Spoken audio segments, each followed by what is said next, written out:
আসসালামু আলাইকুম। এই অপদার্থ সরকার খুব হালকাভাবে হাদী সাহেবের মৃত্যুতে নিয়েছে। যেই মানুষটাকে এইভাবে নির্মমভাবে হত্যা করেছে তার বিচার আমরা সবাই চাই, আর তার পরিবার বিশেষ করে চায়। এই কষ্টটা আমি কিছুটা আন্দাজ করতে পারছি যে হাদীর খুনিরা বর্ডার পার হয়ে গেল এবং কিছু করা গেল না, এটা সবার এই ব্যাপারে অনেকে দুঃখিত। আমরা এটা দেশের মানুষ এই সরকারকে দায়ী করছে যে এদেরকে ধরা গেল না কেন, তাদেরকে বর্ডার কে পার করিয়েছে, এই সরকার কি কিছু করেছে এই ব্যাপারে? খোঁজ করেছে কে বর্ডারে পার করেছে, প্রশাসনের কোন মানুষ সহযোগিতা করেছে খুনিদের? এটা আমাদের জানা দরকার এবং তাদের শাস্তি হওয়া দরকার। আমরা তাদের শাস্তি না দেখে আমাদের শান্তি হবে না।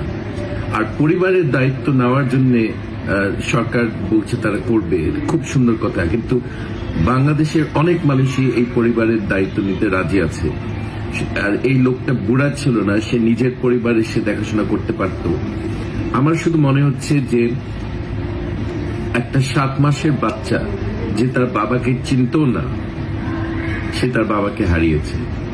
বাবা হারাবার দুঃখটা যেই বয়সী হয় না কেন এটা খুব দুঃখজনক, কিন্তু এই বাচ্চাটি তো তার বাবাকে চিনতেও পারল না, তার বাবাকে হত্যা করা হয়েছে। আর তার বউয়ের মাত্র বোধহয় 2 বছর বিয়ে হয়েছে। তো ওনাদের কষ্ট কিছুটা আন্দাজ করা যায়, পুরোপুরি তো কেউ বুঝতে পারে না, কিন্তু আমরা আন্দাজ করতে পারি কত কষ্ট।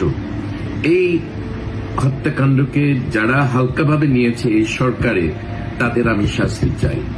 এবং এই সরকারের প্রধানও তাদের যে অদক্ষতা, এটা আমাদের দেশের মানুষের কাছে এটা গ্রহণযোগ্য না।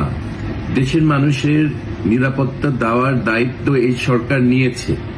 এই সরকার যখন সেই দায়িত্ব নিয়েছে, যদি পালন না করতে পারে তারা চলে যাক, তারা পদত্যাগ করুক।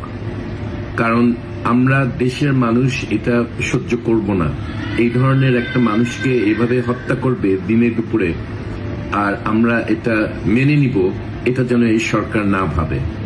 এবং আমরা ঢাকায় দেখতে পাচ্ছি যে মানুষ এটা মানেনি এবং হাদী সাহেবের হত্যাটা তারা খুব সিরিয়াসলি নিয়েছে, জনগণ সিরিয়াসলি নিয়েছে, এই সরকার নেয়নি।